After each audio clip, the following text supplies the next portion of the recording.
Hello, എല്ലാവർക്കും നമസ്കാരം. ഒരു പുതിയൊരു വീഡിയോയിലേക്ക് എല്ലാവർക്കും സ്വാഗതം.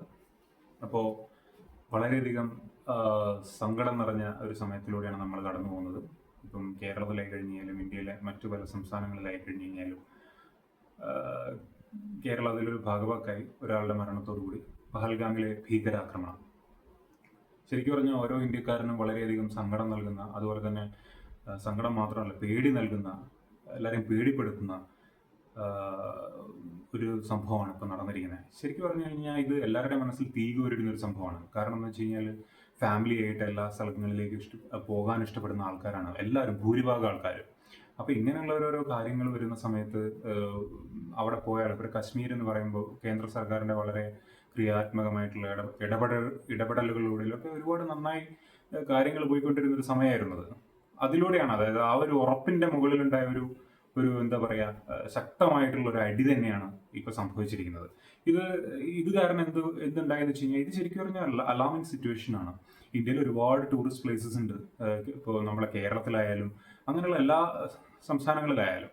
അപ്പൊ ഇതൊക്കെ എന്ന് വെച്ച് കഴിഞ്ഞാല് വളരെയധികം പേടിപ്പെടുന്ന സംഭവം എന്ന് വെച്ച് കഴിഞ്ഞാൽ ഇനി നമ്മൾ ചിന്തിക്കാന്ന് വെച്ചാൽ ഇങ്ങനെയുള്ള ടൂറിസ്റ്റ് പ്ലേസുകളിലേക്ക് നമ്മൾ പോകുന്ന സമയത്ത് നമുക്കും ഇതുപോലുള്ള ബുദ്ധിമുട്ടുകൾ ഉണ്ടാവും. അതുപോലെ തന്നെ നമുക്ക് നമ്മുടെ സ്വന്തപ്പെട്ട നമുക്ക് ഇഷ്ടപ്പെട്ട ആൾക്കാരെ നഷ്ടപ്പെടുമോ എന്നുള്ള കാര്യങ്ങളൊക്കെ ഓരോ ഇന്ത്യക്കാരൻ്റെയും മനസ്സിൽ ഇപ്പോൾ നിലനിൽക്കുന്ന ഒരു ഭീതിപ്പെടുന്ന ഒരു സംഭവം തന്നെയാണ്. ഇതൊക്കെ മാറ്റേണ്ട ഉത്തരവാദിത്വം നമ്മുടെ കേന്ദ്ര സർക്കാരിന് തന്നെയാണ്. അതുകൊണ്ടൊക്കെ തന്നെ നമുക്ക് അതിനെപ്പറ്റി ചിന്തിക്കുമ്പോൾ കേന്ദ്ര സർക്കാർ ഇതുവരെ എടുത്തിരിക്കുന്ന ഈ ഒരു നിമിഷം വരെ എടുത്തിരിക്കുന്ന ഒരു നടപടികൾ വളരെയധികം നമുക്ക് ഊർജം നൽകുന്നു എന്ന് വേണം പറയാൻ. കാരണം വെച്ച് കഴിഞ്ഞാൽ നമ്മുടെ പ്രൈം മിനിസ്റ്റർ നരേന്ദ്രമോദിയുടെ ഇന്നത്തെ പ്രസംഗം, ബീഹാറിലെ പ്രസംഗം വളരെ എനർജറ്റിക്കായി, അതുപോലെ തന്നെ നമ്മുടെ മനസ്സിലേക്ക് പോസിറ്റീവ് ചിന്താഗതി കൊണ്ടുതരുന്ന, ഒരു നെഗറ്റിവിറ്റിയിൽ നിന്ന് പോസിറ്റിവിറ്റിയിലേക്ക് പോകാൻ നമ്മെ പ്രേരിപ്പിക്കുന്ന ഒരു തരത്തിലുള്ള പ്രസംഗമായിരുന്നു. ശരിക്കും പറഞ്ഞു കഴിഞ്ഞാൽ അങ്ങനെയൊക്കെ വേണം ഒരു നേതാവായി കഴിഞ്ഞ് ആ രീതിയിൽ സംസാരിക്കണം. ബാക്കിയെല്ലാ നമുക്ക് ചില എന്താ പറയാ അദ്ദേഹത്തോടും അദ്ദേഹത്തിന്റെ പാർട്ടിയോടും ചില വിയോജിപ്പുകൾ ഉണ്ടെങ്കിൽ കൂടിയും ഇങ്ങനെയുള്ള കാര്യങ്ങൾ it is truly remarkable. Okay, പറയാതിരിക്കാൻ വയ്യ. ശരിക്കും പറഞ്ഞു കഴിഞ്ഞാൽ ഇതുവഴി ഭീകരർ നടത്തിയ ആക്രമണം വഴി നമുക്ക് മനസ്സിലാക്കാൻ കഴിയുന്നത് അവർ പ്ലാൻ ചെയ്തിരിക്കുന്നത് ഇന്ത്യയിലുള്ള ഈ ഒരു കമ്മ്യൂണൽ ഒരു ഹാർമണി അത് തകർക്കുക എന്നുള്ളതാവാം. അതുപോലെ തന്നെ അവര് അവര് സ്വപ്നം കണ്ടിരിക്കുന്ന ഒരു പക്ഷേ അങ്ങോട്ടും ഇങ്ങോട്ടും ഹിന്ദുക്കൾ എന്താ പറയാ മുസ്ലിങ്ങളെ ആക്രമിക്കുന്നു, മുസ്ലിങ്ങൾ ഹിന്ദുക്കളെ ആക്രമിക്കുന്നു, അങ്ങോട്ടും ഇങ്ങോട്ടും പ്രശ്നങ്ങൾ തന്നെ. ഇതൊക്കെ ആയിരിക്കും അവർ ആഗ്രഹിച്ചിട്ടുണ്ട്, ഇന്ത്യയിലെ ആ ഒരു കമ്മ്യൂണൽ ഹാർമണി തകർക്കുക എന്നുള്ളത് മാത്രം. അതുപോലെ വേറൊരു സംഭവം എന്ന് വെച്ച് കഴിഞ്ഞാൽ കശ്മീർ ഓൾറെഡി ഒരുപാട് മാറ്റങ്ങൾ കശ്മീരിൽ വന്നിട്ടുണ്ട്. ആർട്ടിക്കിൾ 370 റദ്ദാക്കുന്ന അങ്ങനെയുള്ള ഒരുപാട് മാറ്റങ്ങൾ. അപ്പൊ ഈ മാറ്റങ്ങളൊക്കെ കൂടിയും അതൊന്നും ഇവർക്കൊന്നും എന്താ പറയുക ഇങ്ങനെയുള്ള തീവ്രവാദികൾക്കൊന്നും പിടിച്ചിട്ടുണ്ട്. കാരണം എന്ന് വെച്ച് കഴിഞ്ഞാൽ ആ ഒരു കശ്മീരിൽ വലിയൊരു മാറ്റം വന്നു കഴിഞ്ഞാൽ കശ്മീരിലെ ഒരു സത്യം തന്നെയാണ്, കശ്മീരിൽ ഒരുപാട് യുവാക്കൾ ഭീകരതയിലേക്ക് തിരിഞ്ഞിട്ടുണ്ട്. ആ ഒരു ആശയത്തിലേക്ക് വളരെയധികം ആകൃഷ്ടരായി പോയിട്ടുണ്ട്. അത് അവരുടെ ഒരു എന്താ പറയാ അന്ത്യാഭിലാഷം, അല്ലെങ്കിൽ ഒരു യുവാവായി കഴിഞ്ഞാൽ അത് അവരുടെ ഒരു സ്വപ്നമായി മാറുന്ന ഒരു കണ്ടീഷനിലേക്ക് കശ്മീരിലെ യുവാക്കൾ ഈ ഒരു ഭീകരവാദത്തിനെ കണ്ടിട്ടുണ്ടായിരുന്നു. അപ്പൊ ശരിക്കും പറഞ്ഞു കഴിഞ്ഞാൽ ബ്രെയിൻ വാഷിംഗ് ആണ്. അതൊന്നും ചെയ്യാൻ പറ്റാത്തൊരു കാലഘട്ടത്തിലേക്ക് ഇത് പോയിക്കൊണ്ടിരിക്കുക കശ്മീർ. കാരണം വെച്ചാൽ അവർക്ക് ജോലിയില്ലായ്മയില്ല, നല്ല ജോലിയുണ്ട്. കാരണം ടൂറിസം ഒക്കെ നന്നായി കഴിഞ്ഞ് കഴിഞ്ഞാൽ കശ്മീർ ഒരുപാട് ടൂറിസം സാധ്യതകളുള്ള പ്രദേശമാണ്. അപ്പൊ അതൊക്കെ ഇങ്ങനൊരു അപകടത്തോടു കൂടി കശ്മീരിലെ ടൂറിസം സാധ്യതകൾ മങ്ങുന്നു, താഴേക്ക് പോകുന്നു, ടൂറിസ്റ്റുകൾ കശ്മീരിലേക്ക് വരാതാകുന്നു, കശ്മീരികൾക്ക് വീണ്ടും വരുമാനം കുറയുന്നു. ആ ഒരു കണ്ടീഷനിൽ യുവത്വം വീണ്ടും ഭീകരവാദത്തിലേക്ക് തിരിയും, അല്ലെങ്കിൽ ആ ഒരു രീതിയിലേക്ക് കശ്മീർ മാറും എന്നൊരു പക്ഷേ ഇവർ ചിന്തിച്ചിട്ടുണ്ടാവും. അതിനൊക്കെ കൂടി ആയിരിക്കാം ഈ ഒരു ഭീകരാക്രമണം അവർ നടത്തിയിട്ടുണ്ടാവുക. ഇതിന് കൃത്യമായ പിന്തുണ പാകിസ്ഥാന്റെ ഭാഗത്തുനിന്ന് ഉണ്ടായിട്ടുണ്ട് എന്ന് നമുക്ക് മനസ്സിലാക്കാൻ പറ്റുന്നതാണ്, നമ്മുടെ ഗവൺമെന്റ് ഒക്കെ പറയുന്നതനുസരിച്ചിട്ട്. അതുപോലെ തന്നെ വേറൊരു കാര്യം എന്ന് വെച്ച് കഴിഞ്ഞാൽ നമ്മൾ ലജ്ജിക്കേണ്ടിയിരിക്കുന്നു. ശരിക്കും പറയുകയാണെങ്കിൽ ഹമാസിന്റെ ഒക്കെ പങ്ക് ഇപ്പൊ പുറത്തു വന്നുകൊണ്ടിരിക്കുകയാണ്. അപ്പൊ നമ്മൾ ഒരുപാട് പോസ്റ്റുകളും കാര്യങ്ങളൊക്കെ ഞാൻ കണ്ടിട്ടുണ്ടായിരുന്നു നമ്മുടെ നാട്ടിൽ, കേരളത്തിൽ തന്നെ. ഈ എന്താ പറയാ ഈ ഹമാസിനെ വെള്ളപൂശിക്കൊണ്ട് ഹമാസിന്റെ നേതാക്കളുടെ പോസ്റ്ററുകളും അങ്ങനെയൊക്കെ വെച്ചുകൊണ്ട് നിങ്ങൾ മനസ്സിലാക്കേണ്ട കാര്യം അതുമായി ബന്ധപ്പെട്ടിരിക്കുന്ന കുറച്ച് ആൾക്കാർ ആണ്. ഓക്കെ, നിങ്ങൾ ആ പോസ്റ്റർ വെച്ച നേതാക്കന്മാരൊന്നും ആയിരിക്കില്ല, പക്ഷെ അതുമായി ബന്ധപ്പെട്ട ഒരുപാട് നേതാക്കന്മാർ ഇവിടെ വന്നിട്ട് ഈ ഒരു ഭീകരാക്രമണത്തിൽ പങ്കാളികളായിട്ടുണ്ട് എന്നുള്ളതാണ് ഏറ്റവും ലേറ്റസ്റ്റ് ആയിട്ട് പുറത്തു വരുന്ന ന്യൂസുകളെ പറ്റി. അത് നമുക്ക് പൂർണ്ണമായി ഉറപ്പിക്കാറായിട്ടില്ല, എന്നാലും അത് വരുന്ന ദിവസങ്ങളിലൊക്കെ അത് പുറത്തു വരും. അപ്പോൾ ഞാനത് ന്യൂസ് കണ്ടുകൊണ്ടിരിക്കും കുറച്ച് മുന്നേ. അപ്പോൾ അതിലൊക്കെ ഇതിനെപ്പറ്റി പ്രതിപാദിക്കുന്നുണ്ട്, ഹമാസിൻ്റെയൊക്കെ ഇൻവോൾവ്മെൻറ്റിനെ പറ്റിയൊക്കെ. അപ്പോൾ ശരിക്കും പറഞ്ഞാൽ അങ്ങനെയുള്ള കാര്യങ്ങൾ നമ്മൾ അവരെയൊക്കെ വെള്ളപൂശി സംസാരിക്കും. ഒരുപാട് പേര് ശരിക്കും പറഞ്ഞാൽ നമ്മളൊക്കെ ഇതിന് ഉത്തരവാദികളാണ്. ആ നമ്മൾ ഉദ്ദേശിച്ചത് ആ ആൾക്കാർ, അതിനെ വെള്ളപൂശി സംസാരിച്ച ആൾക്കാർ. നമ്മളെ രാജ്യത്തിൻ്റെ കാര്യം നോക്കുക. പക്ഷേ ഈ ഒരു സമയത്ത് എനിക്ക് കാണാൻ കഴിയുന്നത് വെച്ച് കഴിഞ്ഞാൽ നമ്മുടെ ഇപ്പോൾ കേരളത്തിലെ സോഷ്യൽ മീഡിയ പോസ്റ്റുകൾ അങ്ങനെയുള്ള കാര്യങ്ങളൊക്കെ വളരെയധികം വിഷമമുണ്ടാക്കുന്ന കാര്യങ്ങളൊക്കെ ഞാൻ കണ്ടു.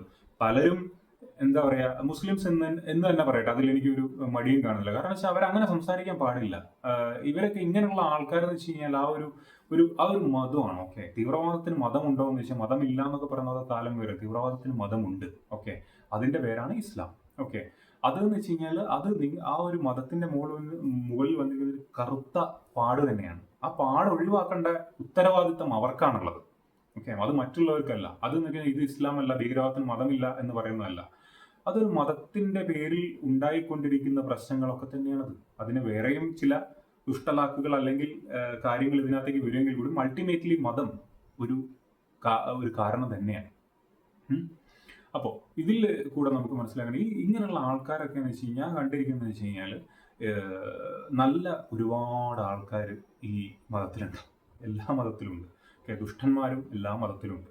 അപ്പോൾ എന്ന് വെച്ച് കഴിഞ്ഞാൽ ഈ നല്ല ആൾക്കാരെ കൂടി പറയിപ്പിക്കുന്ന രീതിയിലുള്ള പോസ്റ്റുകളും അതുപോലെ തന്നെ ഇന്നിപ്പോൾ ഇത് കണ്ടു, ഒരു വ്യക്തി അതെങ്ങനെയാണോ ഫേക്കാകാൻ സാധ്യതയില്ല. കാരണം വെച്ചാൽ ആ വ്യക്തിയൊക്കെ മലയാളത്തിൽ തന്നെ എഴുതിയിട്ടാണ് വളരെയധികം സങ്കടം തോന്നി. മനസ്സിലായില്ലേ? ഇപ്പോൾ ഓരോ പോസ്റ്റിൻ്റെയും ചോട്ടുള്ള കമൻറ്റുകളിലൊക്കെ ഇങ്ങനെ പറയണം, അന്ന് ചെയ്തത്, പിന്നെ അന്ന് പിടിച്ചത് ഇവൻ, ഇന്ന് പിടിച്ചത് അവൻ, മറ്റത് പിടിച്ചത് അവൻ, അങ്ങനെയൊന്നും പറയേണ്ട ഒരു സമയമായിരുന്നില്ല. ആരും ഇതിനെപ്പറ്റി അനുശോചനം അർപ്പിക്കുന്നതോ അതിൻ്റെ ആ ഒരു രീതിയിലേക്ക് പോകുന്നില്ല. ഞാനൊന്ന് ആലോചിച്ച് നോക്കുകയാണ്, ഇത് വേറെ ഉദാഹരണത്തിന് ഏതെങ്കിലും മുസ്ലിം കൺട്രിയിൽ, അതായത് പിന്നെ എന്താ പറയുക, ഇവിടെയൊക്കെ നടന്നു എന്ന് വിചാരിച്ചു, പലസ്തീനിൽ അങ്ങ് നടന്നൊരു 20 ആൾക്കാർ മരിച്ചു, ഇസ്രായേലാണ് ആക്രമിച്ചതെന്ന് വെച്ച് കഴിഞ്ഞാൽ എല്ലാവരുടെയും സ്റ്റാറ്റസിൽ ഇതൊരു വലിയൊരു സംഭവമായി മാറിയത് വീണ്ടും. മനസ്സിലായില്ലേ? അതൊക്കെയാണ് സംഭവം. ആർക്കും അതിനെപ്പറ്റി ചിന്തിക്കാനൊന്നും ആകില്ല. കാരണം വെച്ചാൽ ആൾക്കാർക്ക് ഒരു പക്ഷെ പേടിയാണ് അതിനെപ്പറ്റി സംസാരിക്കാൻ, അല്ലെങ്കിൽ അതൊരു വലുതായിട്ട് ഹൈലൈറ്റ് ചെയ്ത് കാണിച്ചു കഴിഞ്ഞാൽ അത് ബുദ്ധിമുട്ടാവും. ആ ഒരു പേടി നമ്മുടെ സമൂഹത്തിൽ നിന്ന് പോകണം. അത് മുസ്ലിംസ് ആയാലും ഹിന്ദുക്കളായാലും ക്രിസ്ത്യൻസ് ആയാലും ഏത് മതവും ആ ഒരു പേടി നമ്മുടെ സമൂഹത്തിനുണ്ട്. കാരണം ഇത് നമ്മൾ സംസാരിക്കുന്നത് നമ്മുടെ രാജ്യത്തിനെ പറ്റിയാണ്. നമ്മുടെ രാജ്യത്തുള്ള ഹിന്ദുക്കളായാലും ക്രിസ്ത്യൻസ് ആയാലും മുസ്ലിംസ് ആയാലും എല്ലാവരും ഒരുമിച്ച് നിന്ന് ഇതിനെ നേരിടേണ്ട സമയമാണ്. നമ്മുടെ ഈ പുറത്ത് കാണുന്ന കാര്യങ്ങളും ഇതൊക്കെ കണ്ടു കഴിഞ്ഞ് കഴിഞ്ഞാൽ എന്താണ് നമുക്ക് അവർക്ക് കൊടുക്കാൻ പറ്റും? പാകിസ്ഥാനായാലും ഇത് ചെയ്ത ഭീകരവാദികൾ കൊടുക്കുന്ന മെസ്സേജ് എന്ന് വെച്ച് കഴിഞ്ഞാൽ നമ്മൾ തകർന്നുകൊണ്ടിരിക്കുന്നു എന്നാണ് ആ ഒരു മെസ്സേജ് കൊടുക്കുന്നത്. അതേസമയം നമ്മൾ ആ ഒരു കമ്മ്യൂണൽ ഹാർമണി കീപ്പ് ചെയ്ത് എല്ലാവരും അതിനെ വളരെ ശക്തമായി അപലപിച്ച്, ഓക്കെ, നിങ്ങൾ മനസ്സിലാക്കേണ്ട ഈ കമന്റും കാര്യങ്ങളൊക്കെ ഇടുന്ന ആൾക്കാർ എന്താ പറയാ, ഇതിനെ വെള്ളപൂശാൻ, അല്ലെങ്കിൽ അത് ചെയ്തത് അന്ന് ചെയ്തത് ചോർത്തി കൊടുത്ത ഹിന്ദുക്കളല്ലേ, മറ്റത് ഹിന്ദുക്കൾ, അങ്ങനെയൊക്കെ പോസ്റ്റ് ചെയ്യുന്ന ആൾക്കാരോട് എനിക്ക് പറയാനുള്ള ഒറ്റ കാര്യം മാത്രമല്ല, നിങ്ങൾ കാണുക, കശ്മീരിൽ നിങ്ങളുടെ മതവിഭാഗത്തിൽപ്പെട്ട ചിലരാണ്, ഓക്കെ, നിങ്ങളുടെ വിഭാഗത്തിൽപ്പെട്ട ചിലരാണ്, ഒരാൾ മരിക്കുകയും ചെയ്തു. അതും കൂടി നിങ്ങൾ മനസ്സിലാക്കണം. അത്രയും നല്ല മനസ്സുള്ള ഒരുപാട് ആൾക്കാരാണ് അവിടെയുള്ള ജാതിയും മതവും നോക്കാതെ ആൾക്കാരെ രക്ഷപ്പെടുത്തി കൊണ്ടുവന്നത്. അവരോടൊക്കെ നിങ്ങൾക്ക് എന്താ പറയാനുള്ളത്? അവരെയും കൂടിയാണ് നിങ്ങൾ ഇതുമാതിരി, അങ്ങനെയുള്ള മുസ്ലിംസിനോടാണ് ഞാൻ പറയുന്നത്, നിങ്ങൾ ഇതുമാതിരിയുള്ള പോസ്റ്റ്, നിങ്ങളുടെ ഇതുപോലെയുള്ള പെരുമാറ്റം ഈ അവസരത്തിൽ കാണുമ്പോൾ അവരെ കൂടി അടിച്ചു താഴ്ത്തുന്ന രീതിയിലുള്ള പെരുമാറ്റവും കാര്യങ്ങളാണ് നിങ്ങളിപ്പോൾ ചെയ്തുകൊണ്ടിരിക്കുന്നത്. ഒരിക്കലും ചെയ്യാതിരിക്കുക, അത്ര എനിക്ക് പറയാനുള്ളൂ.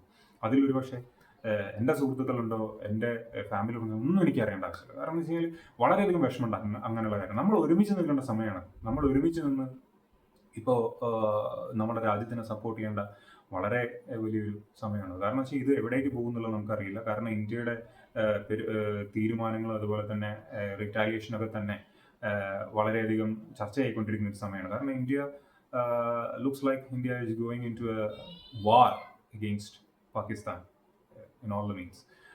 അങ്ങനെയാണ് തോന്നുന്നത്. ഒരുപക്ഷെ അങ്ങനെ ഇല്ലാതിരിക്കട്ടെ എന്ന് നമുക്ക് ആശ്വസിക്കാം. അങ്ങനെ ഇല്ലാതിരിക്കട്ടെ എന്ന് ആഗ്രഹിക്കാൻ പറ്റില്ല. കാരണം വെച്ചാൽ നമുക്ക് വീണ്ടും ഒരുപക്ഷെ ഭാവിയിൽ ഒരു 2 കൊല്ലത്തിന് ശേഷം 3 കൊല്ലത്തിന് ശേഷമോ വീണ്ടും ഒരു 20 ആൾക്കാരോ അല്ലെങ്കിൽ അതിൽ കൂടുതലോ ആൾക്കാർ മരണപ്പെടുന്ന ഒരു കണ്ടീഷനിലേക്ക് അത് പോകാൻ സാധ്യതയുണ്ടെന്നതിനാൽ നമ്മുടെ ഗവൺമെന്റിന്, നമ്മുടെ സർക്കാരിന് കൃത്യമായിട്ടുള്ള ഒരു തീരുമാനം എടുക്കാൻ നമ്മൾ പിന്തുണ കൊടുത്തേ ഈ ഒരു അവസരത്തിൽ മതിയാവും. അതൊരു പക്ഷേ വാറാണെങ്കിൽ നമ്മൾ അംഗീകരിക്കണം. വാറല്ല, വേറെ ഏതെങ്കിലും രീതിയിലാണ് ആ രീതിയിൽ നമ്മൾ അതിനെ സപ്പോർട്ട് ചെയ്തേ ഈ ഒരു കണ്ടീഷനിൽ മതിയാവും. ഒരുപാട് പേർക്ക് പല രീതിയിലുള്ള അഭിപ്രായങ്ങളും കാര്യങ്ങളും എല്ലാം ഉണ്ടാവും. പക്ഷെ അതൊന്നും നമ്മൾ ഇപ്പൊ എന്താ പറയാ കണക്കാക്കേണ്ട കാര്യമില്ല എന്നാണ് എനിക്ക് പറയാനുള്ളത്. കാരണം നമ്മൾ എപ്പോഴും ശ്രദ്ധ കേന്ദ്രീകരിക്കേണ്ടത് നമ്മുടെ സമാധാനത്തിനും സഹോദര്യത്തിനും അതുപോലെ എന്താ പറയുക സുരക്ഷിതത്വത്തിനും വേണ്ടിയായിരിക്കണം. നമുക്ക് നമ്മുടെ ഗവൺമെന്റിൽ വിശ്വസിക്കണം, അതുപോലെ തന്നെ നമുക്ക് നമ്മുടെ ചുറ്റുപാടുകളിൽ വിശ്വസിക്കണം, നമുക്ക് നമ്മളുടെ സുഹൃത്തുക്കളിൽ വിശ്വസിക്കണം, നമുക്ക് നമ്മളുടെ ഫാമിലി മെമ്പേഴ്സിൽ വിശ്വസിക്കണം. അങ്ങനെ എല്ലാവരിലും നമുക്ക് വിശ്വാസം വേണം. ആ വിശ്വാസം കൂടെ കൈപ്പിടിയിലൊതുക്കുക. ആ വിശ്വാസത്തിന് ഏൽക്കുന്ന ഒരു ക്ഷതമായി ഈ ഒരു സംഭവം മാറ്റപ്പെടരുത് എന്ന് എനിക്ക് പറയാനുള്ളൂ. കാരണം എന്ന് വെച്ച് കഴിഞ്ഞാൽ ചിലരുടെ ആക്ട് വഴി അത് അങ്ങനെ സംഭവിച്ചു കഴിഞ്ഞു കഴിഞ്ഞാൽ എന്തിനാണോ അവരിവിടെ നടത്തിയത്, ഒരു ആക്രമണം നടത്തിയത്, 26 പേരുടെ ജീവൻ അവർ ബലി നൽകേണ്ടി വന്നു ഈ ഒരു സംഭവത്തിന്. അത് വെറുതെ ആയി പോരുത്. കാരണം എന്ന് വെച്ച് കഴിഞ്ഞാൽ അത് കാരണം അവരുടെ ജീവൻ പോയത് അതിലൂടെ വേറെ കുറെ ജീവനുകൾ പോകാൻ അല്ലെങ്കിൽ ഇന്ത്യയുടെ സമാധാനം തകരുന്ന രീതിയിലേക്ക് അത് എത്തരുത് എന്ന് ഞാൻ ഒരുപാട് ആഗ്രഹിക്കുന്നു. അങ്ങനെയൊന്നും ഉണ്ടാവില്ല എന്ന് ഞാൻ എന്താ പറയാ അങ്ങനെയൊന്നും ഉണ്ടാവരുതേ എന്ന് ഞാൻ പ്രാർത്ഥിക്കുന്നുണ്ട്. അപ്പോൾ ഇതൊക്കെയാണ് എനിക്ക് പറയാനുള്ളത്. ഇതൊക്കെയാണ് എൻ്റെ മനസ്സിൽ കൂടെ പെട്ടെന്ന് പോയത്. കാരണം എന്ന് വെച്ച് കഴിഞ്ഞാൽ ഈ ഒരു കണ്ടീഷനിൽ എന്തൊരു തീരുമാനമായി കഴിഞ്ഞ് കഴിഞ്ഞാൽ അതിനെ പൂർണ്ണമായി നമ്മുടെ ഗവൺമെന്റ് സപ്പോർട്ട് ചെയ്യുക എന്നുള്ളതാണ് ഓരോ ഇന്ത്യക്കാരൻ്റെയും ഒരു ഉത്തരവാദിത്തം. ഈ ഒരു കണ്ടീഷനിൽ എല്ലാവരും അവരവരുടെ ആസ് എൻ ഇന്ത്യൻ സിറ്റിസൺ എല്ലാവരും അവരവരുടെ കർത്തവ്യം അതേത് തരത്തിലായി കഴിഞ്ഞ് കഴിഞ്ഞാലും കൃത്യമായി വിനിയോഗിക്കേണ്ട അല്ലെങ്കിൽ ചെയ്യേണ്ട ഒരു സമയമാണത്. ഈ ഒരു സമയത്ത് നമ്മൾ ഒരിക്കലും അവിടെ എവിടെയും കയറി ചെന്ന് അതിൻ്റെ നമ്മൾ എന്തുകൊണ്ട് ഇതുണ്ടായി നമ്മളെ ആൾക്കാരെ തന്നെ അങ്ങോട്ടും ഇങ്ങോട്ടും കുറ്റപ്പെടുത്തരുത് എന്നേ എനിക്ക് പറയാനുള്ളൂ. അപ്പോൾ എല്ലാവർക്കും നമസ്കാരം. ബൈ.